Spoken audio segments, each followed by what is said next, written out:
Hello, beautiful homemakers. I want to start out this video with a praise. Aurora has been commenting on various videos, and she is finding what we are talking about in these pamphlets to be true. I'm going to quote a little bit from one of her comments. She said that she hasn't gotten very far, but she's been implementing some of these techniques, including in showing appreciation for her husband. She's been giving him compliments on personality traits that he has that she finds especially nice, and about behavior that she would love to see continue towards her. And she said that she has especially tried to stop taking control. That's what she finds most difficult, which is what we all, I think, find most difficult. She said that she's the one that usually says, "I love you," and then he has the follow-up response. And he also doesn't ever smile. They also don't cuddle in bed, haven't for years. Well, in a short time of applying these tips, she says, yesterday he did smile at me. He gave me a huge hug. He kissed me deeply. And he told me how much he loved me. I was honestly taken aback, because that is so out of character for him. When he came into the bedroom, he grabbed me and pulled me close to him. She also said, I thought this was going to be a lot of hands-on work, but it's not.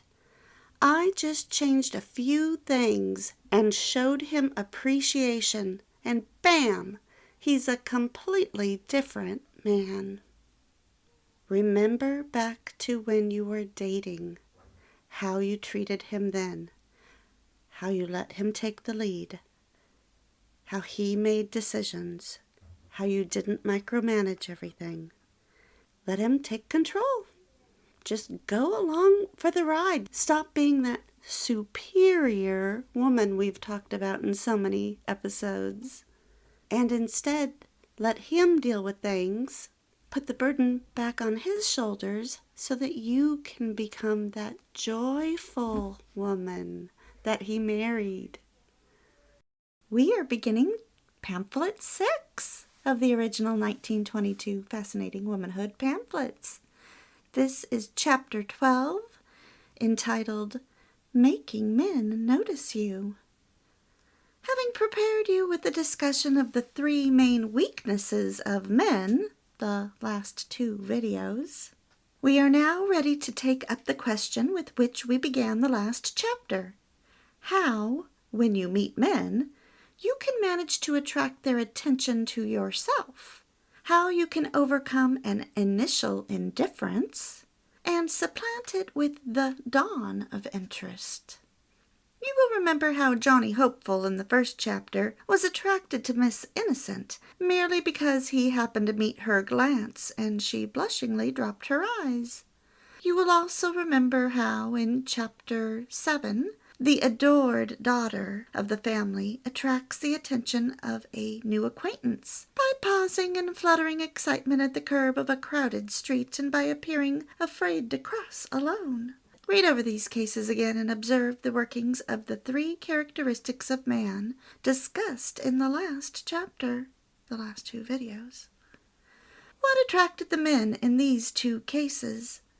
In part, perhaps, it was the appearance in the girl of timidity, of tenderness, of helplessness and dependence.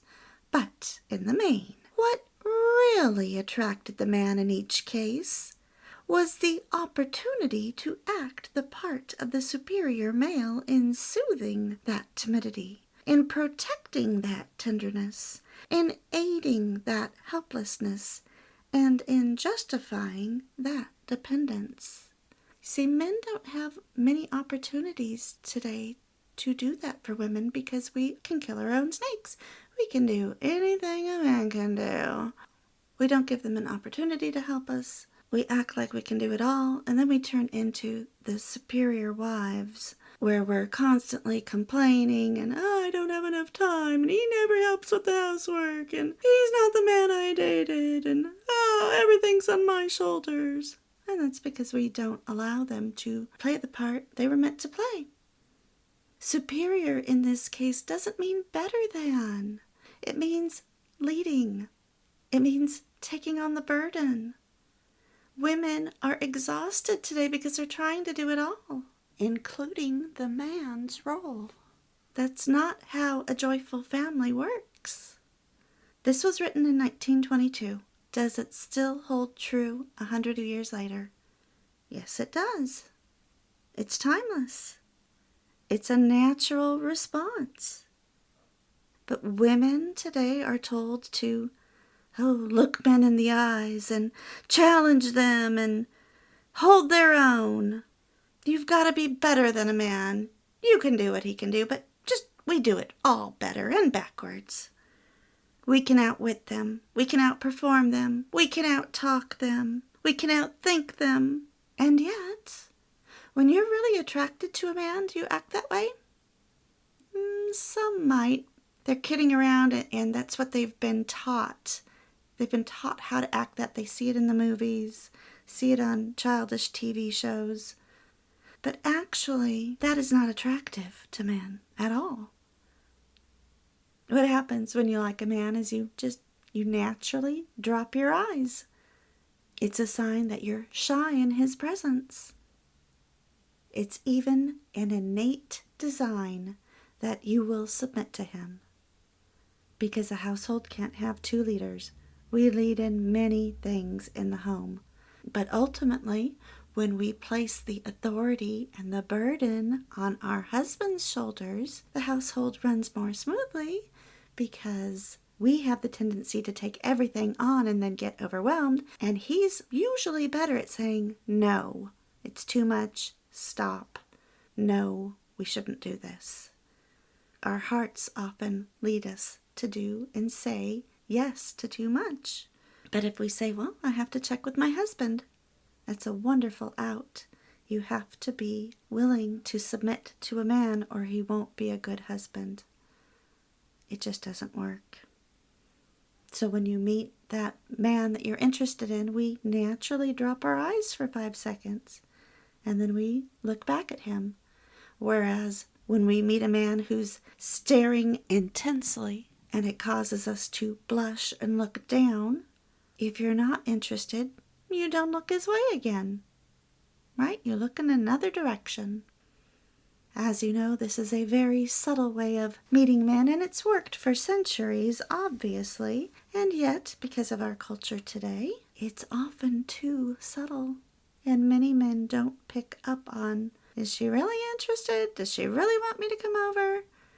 And so we need to be the ones to be bold and say hello first. If you have absolutely no idea how to flirt, I suggest you get the secular book, 7 Days to Sex Appeal, How to Be Sexier Without Surgery, Weight Loss, or Cleavage by Eva Margolis and Stan Jones. The next little subsection is called How to Attract the Man's Attention. Apparently then, in attracting the attention of men, the third main characteristic, the desire to act the part of man and hero, is the most important. If you wish to attract a man's attention, the thing to do is to give him an opportunity to play the part of the superior and mighty male, to play a little game in which you are the frail and tender woman, and he is the mighty and able hero who comes to her rescue. This little game, even when both the man and the woman knows it is only in play and not in earnest, is a source of constant delight to men. You know you have a good marriage when you're still playing this game with your husband. One woman I knew loved to dress up on Halloween. She would crawl out her bedroom window, run around to the front of the house, knock on the door, and yell trick or treat, thus giving her husband a delightful surprise. I still play it with my husband, and of course he knows it's a game, and I know he still delights in it because sometimes he'll start it when we're on our walk. Every once in a while, he'll say, "Little girl, let me help you across the street," even when there's no cars coming. Don't be afraid to play the game. Make him your hero. And it's not with every man you do this. No, It is only with the man whose heart you want to capture. This is another reason why men love to play video games. They can be the hero. They're rescuing the princess. Don't discount this little game of allowing him to play the part of the superior and mighty male. There are thousands of ways in which to play this game, some of them effective with one type of man, some with others. A number of them have been described in this work and must be practiced at every opportunity. Each of them will be found effective with certain men, but ineffective with others. So there's different levels to the game. Sometimes you're doing it just to be likable. Each of them will be found effective with certain men, but ineffective with others. All you can do is to practice them on all types until you can judge for yourself which way to use with each particular man, or which way is more effective with your particular personality. Today, though, we need to be very careful not to practice this game with every man you meet, because there are too many crazies out there. This book is assuming the best manners of men and women, but you need to be way more on your guard today. Do not aimlessly flirt. Be selective and never overdo it. The next subsection is a game that fascinates men. As explained in previous chapters, this game consists in constantly bringing out and emphasizing the contrast between your tenderness and the man's strength, in intimating by your every action how much you, as a woman, are dependent upon the bravery, power, and generosity of man. You throw yourself timidly but confidently upon the protection and care of every man you meet. You must always be waited upon, or protected, or guided, or sheltered, or noticed, or appreciated, or humored. You look upon this humoring. Wow. I get what they're saying, but this is a little extreme to do this on every man. I would caution against that. Although, when they said that, I completely pictured Zsa Zsa Gabor. That's what she did. You look upon this humoring as the natural prerogative of woman, and expect men to bow to that prerogative. You must use every occasion to show your tenderness, timidity, daintiness, delicacy, fear, helplessness, and dependence upon man for guidance, protection, and care. If you doubt it, watch for it in the next movie you attend. Notice how the actresses show all these attributes and how they are supposed to impress the man who is playing opposite them. So you should watch a few old movies for precisely this reason. And then when you watch new movies, notice how the actresses are different. Which is more realistic? So let me give you a quick example of the game. I can generally open my own jars because I know the trick of turning it upside down and hitting the jar on the head with the floor or on the counter, or I have one of those jar opener thingies.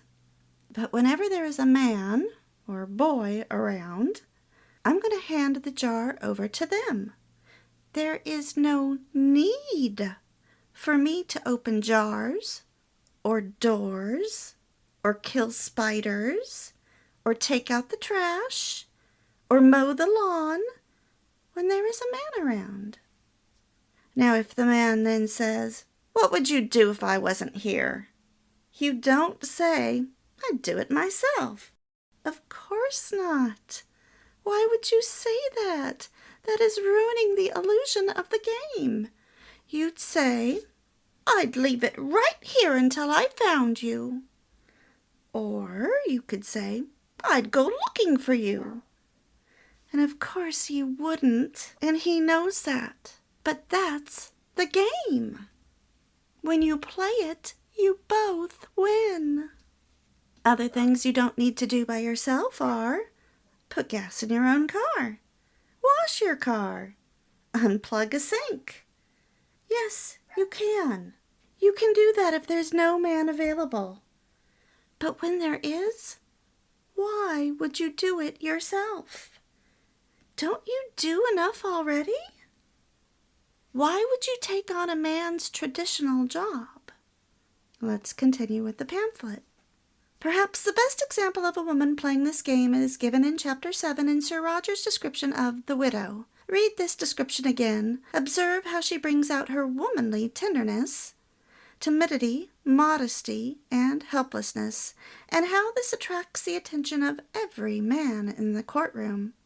If you will watch the attractive women you know, you will find they are constantly playing a similar game, constantly bringing out the contrast between man and themselves, constantly winning the man's attention, even when they do not seek to increase the attention into interest. So, for example, I'm married. Do I still play this game with other men?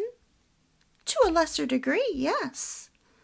When I was taking a plane ride with my son, and my seatmate was a very friendly homeschooling dad, I immediately let him know that I was nervous. And he immediately took over, comforting me, talking to me. I didn't even notice when we had landed. And then after we got off the plane, he led us to the correct escalator, telling me that I was going to need to take a train to get to my next hub. I trusted him, and I let him care for me. But there was no interest beyond that because we're both happily married. And I wasn't just playing a game. It was real timidity in this gigantic airport, having no sense of which direction I should go. I was feeling timid. I was dependent. And then my son really liked this man as well. And in talking with him, my son said, "Oh, I should have downloaded the airport app." And from then on, my son, he was able to handle it. But this was a new experience for him, too. But from then on, my son was in control. But there was one point during the plane ride when I knew I had won this man over, when he noticed my hands and compared my hands to his, my feminine hands and his masculine ones. That is a part of playing the game. Men notice your femininity and delicacy and compare it with their own masculinity, which then gives them a surge of endorphins and pleasant feelings towards you. Playing this game is very natural, but you need to practice it, especially with your husband. If you start playing the game with your husband, I think you will find that it will fascinate him, even if he doesn't play along very well, especially in the beginning. For example, if he is barking that you turn on the heater too much and it's going to cost him a fortune, the next time you're cold and want him to turn on the heater, just put on something skimpy and go up to him and pout, "I'm cold. I'm just a little lost girl searching for some heat, and my big brute of a husband won't let me turn on the heater." If he tells you to go put on some clothes, you have got a lot of work to do in your marriage. But if he plays along and tells you that he'll keep you warm, not only will you have his attention, but he will have to turn on the house heater, or he'll have to buy you a bedroom heater to keep you warm so that you can continue wearing those, for his eyes only, clothes. Playing the game is an easy way to bring more playfulness and closeness in your marriage. I want to give you one more example of how to play the game, and I'm going by memory here. A year and a half ago, someone left a comment. Her husband was being a penny pincher in regard to her buying clothing, and she said he could totally afford to buy her new dresses, and she wanted new house dresses. We discussed flat out asking him, saying, "I'd like some new dresses. What would you like to see me in?" And just being forthright. But we also discussed how to play the game when she got him his iced tea. I told her that the next time she served him, to get that intimacy going again, as she served him, she was to say, "This drink is on the house, but I demand a kiss for payment." She said at first he didn't play along very well, but the second time she did it, she also gave him a compliment on his physical appearance, something she liked about him, handed him his drink, demanded a kiss for payment, and said something like, "Next time a drink is going to cost you a new dress." And that got a smile out of him. Well, she kept this up, and she emailed me later that he did indeed take her out shopping, and she got a few new dresses. And I hope that she has kept up the banter. She said that she didn't think she was very witty and wouldn't be able to come up with something on her own, but I'm not very witty either. You just choose a fictional story and go with it. If your husband likes to read, he's got a lot of books, then you're a little girl visiting the library. If he's into nature and hiking, then you're a little girl who's lost in the woods. If he's really into sports, then you're a cheerleader who has lost her pom-poms. And get as into it as you can. If you have an old cheerleading uniform, you dig that out. If you're a little girl lost in the woods, you put on hiking boots and short shorts, etc. You play the game. You just play. You just have fun. You play hide and seek. You leave notes for him to find you. Hide in the backyard. Hide in the garage. Leave notes for him in his car, in his lunch, in his briefcase. Send him an email. You just start playing the game. Come up with a fictional story that you like, that you think you can pull off. Just a few lines. And go from there. Now let's talk a little bit more about squashing the superior wife in all of us. When we come in our front door, I'm the one that usually hangs up both of our coats. He'll hang his coat on a hook, but he will rarely open up that closet door and hang up his coat. So I've just gotten the habit of doing it, and I always give him a kiss as he hands me his coat. Well, for some reason the other night, my hands were full, so I went straight to the kitchen table to put everything down. And when I got back to the front door, my husband was hanging up his coat, and then he took mine to hang mine up. As he grabbed a hanger from his side of the closet, my inner superior wife wanted to shout, "No! Not your hanger! My hanger!" But thankfully, I realized, the hangers are exactly the same. They're just facing a different direction. His coats hang on the left side of the closet, and they all face toward the center. My coats hang on the right side of the closet, and they face toward the center, but same wooden hangers. Another way my superior wife behavior wanted to emerge is I wanted to remind him, "Remember, my coats are hung on the right side of the closet." Can you imagine if I had said that? I mean, how demeaning is that? It does not need to be said. Who cares if he hangs up my coat on his side of the closet? Big deal. But I'm trying to keep an orderly house, and I noticed these thoughts coming in my mind. I wanted to say no, and I wanted to remind, but I didn't. I quashed that superior wife behavior. And I said nothing, except, "Thank you." How wonderful that he actually stayed around long enough to hang up my coat. And then later, when I had to open that closet door, where did I find my coat? On his side of the closet?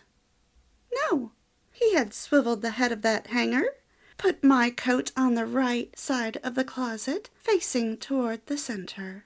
I know I am glad that I squashed that superior wife, and I know Aurora and her husband are glad that she has learned to squash her inner superior wife too.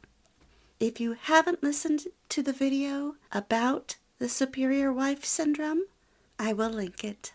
Stop trying to control and micromanage your man, and you will become much more attractive to him. He's not attracted to bossiness. He's not attracted to you being his mother. You can be his wife or his mother. Which one are you going to choose? Squash that controlling, superior wife in you.